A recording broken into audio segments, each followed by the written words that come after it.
Salut à tous sur touslelabos.com. Aujourd'hui un test du livre photo sur papier brillant HD de Fujifilm.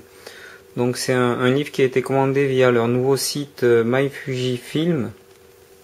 Donc c'est une interface en ligne et ils devraient proposer d'ici quelques temps un logiciel également. Donc vous aurez le choix entre logiciel et interface en ligne.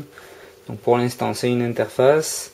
Elle est toute nouvelle, donc elle est assez bien faite, bien qu'il manque encore quelques petites options qui vont certainement venir avec le temps. Donc au niveau du livre, j'ai commandé un format A4, donc j'avais déjà commandé chez Fujifilm ce livre-là, qui était sur papier photo classique. Donc là maintenant c'est une nouvelle version avec un papier qui est dit HD, en fait c'est un papier brillant, donc on va pouvoir comparer un petit peu les deux. C'est un livre qui fait de 24 à 72 pages et qui coûte 50 €.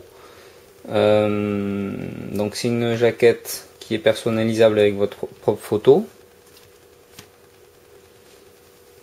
Voilà. Bien entendu, vous pouvez écrire votre propre titre sur la tranche. Et dessus, sur le devant aussi, vous pouvez ajouter du texte.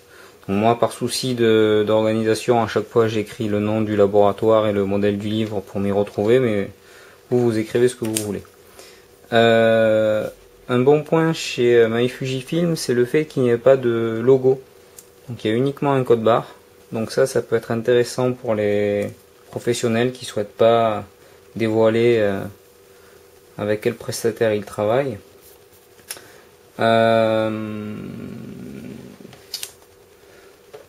Donc au niveau des gabarits, vous pouvez aller jusqu'à 7 photos et puis vous pouvez en ajouter un petit peu en plus, mais bon, vu la taille de la page, il vaut mieux pas trop mettre de photos non plus. Voilà, donc on va le regarder un petit peu ensemble. Au niveau du papier, à comparer du papier photo le précédent, c'est à peu près la même épaisseur. Je trouve que ça fait peut-être un petit peu moins, c'est un petit peu plus souple, ça fait un peu moins rigide peut-être. Sinon l'épaisseur a l'air d'être la même. Donc c'est un papier qui est dit brillant, donc forcément il fait des reflets et comme vous pouvez le voir, on va le voir peut-être sur du fond noir, il est sujet aux traces de doigts. Voilà, par exemple ici. Je sais pas si ça se voit bien, peut-être avec les reflets. Mais bon, voilà, il faudra faire attention de ne pas avoir les doigts trop sales quand vous le manipulez. Ici par exemple au niveau de la netteté, comme vous pouvez le voir, c'est pas mal du tout. En fait, au niveau de la qualité, on est aussi bien voire mieux que le précédent modèle sur papier photo. Les couleurs, je les trouve un petit peu mieux aussi. Les tons chers, pas de souci. Donc voilà, vous avez des petites décorations comme ça sur l'interface à ajouter.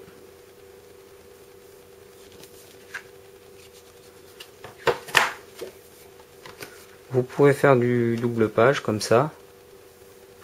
Alors il n'y a pas un bouton qui permette de le faire directement. En fait, il faut fusionner les deux pages entre elles de façon à pouvoir étirer la photo sur les deux pages. Sinon, de base, la photo s'arrêtera sur le centre de la feuille. Donc là, je vais utiliser des petits contours comme ça. Il y en a plusieurs.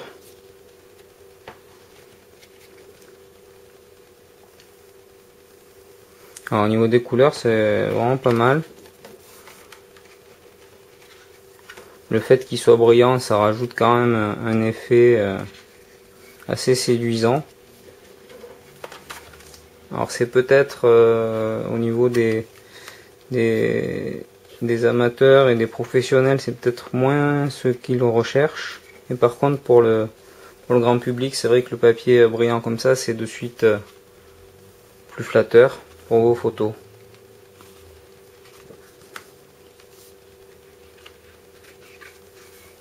Voilà, là, des dégradés qui sont bien sympas. Mon lézard, le vert, il est bien.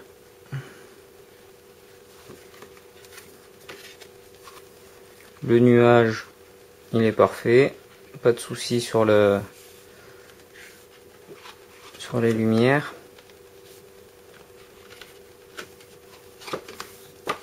Voilà, donc on va regarder rapidement, comparer de l'autre, comme ça vous pourrez comparer.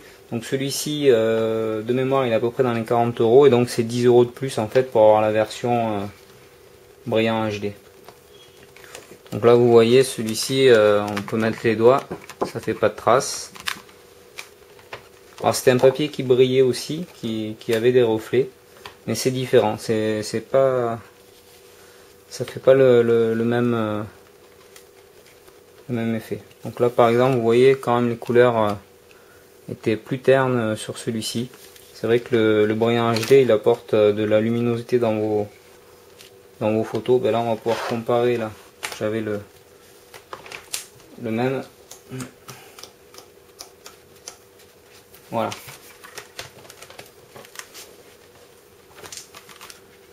Donc là vous voyez c'est quand même pas la même chose.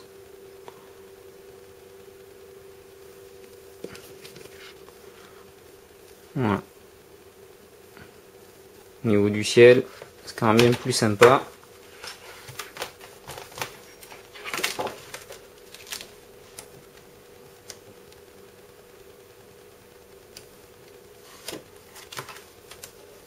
Voilà, c'était quand même plus terne en regardant. Bien que ce modèle là soit quand même, c'est un de mes livres photos préférés aussi. Hein. Il était de bonne facture. Après c'est vrai que là c'est peut-être plus séduisant. Il faut accepter le fait qu'il y ait des traces de doigts. Mais sinon je pense que vous devriez peut-être opter pour ce nouveau modèle en usage grand public. C'est quand même plus séduisant. Voilà, donc de toute façon vous avez le choix, les deux livres existent. Vous avez le papier photo classique et le brillant HD. Donc ça se fait directement sur MyFujifilm. C'est le nouveau site de Fujifilm et normalement vous allez bientôt avoir une version logicielle à télécharger. Voilà, et bien à bientôt pour d'autres tests et on se retrouve sur tous les labos pour les promotions. N'hésitez pas à rejoindre la page Facebook pour me poser des questions. À bientôt.